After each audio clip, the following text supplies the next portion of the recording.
Oke, Big Data Summary. Jadi Big Data Summary itu di sini kita mau ngebahas apa sih? Jadi sebenarnya ini tuh adalah rangkuman daripada apa yang sudah dibahas pada saat case lecture kemarin. Oke, kita langsung masuk aja tentang topik dari Big Data itu sendiri, apa sih yang mau kita bahas.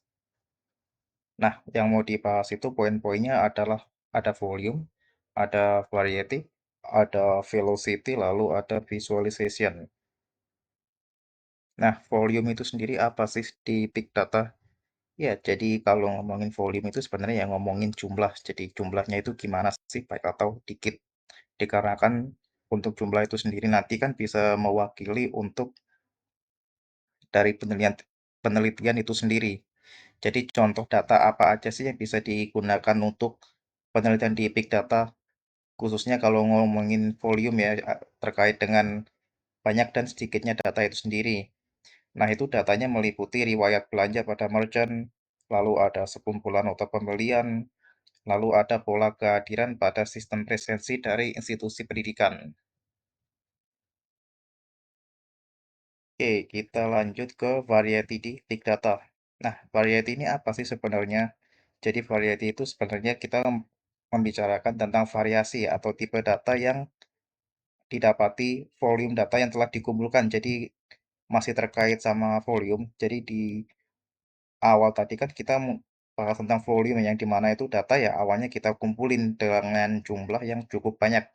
Nah, pada sekumpulan data itu ini variasinya gimana sih atau tipe data yang didapati apa?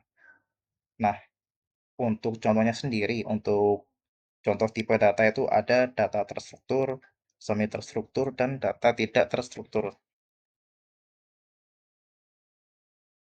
Lalu untuk velocity. Nah, velocity di sini itu sifatnya adalah lebih kepada kecepatan dalam mengakses data atau memproses data itu sendiri dengan apa? Dengan bantuan seperti software analitik atau tools-tools tertentu. Nah, terkait dengan software analitik atau tools, itu meliputi semisal kalau yang ada sekarang yang hampir setiap hari dipakai itu adalah search engine Google, lalu ada tools seperti Tableau atau Apache Hadoop seperti itu.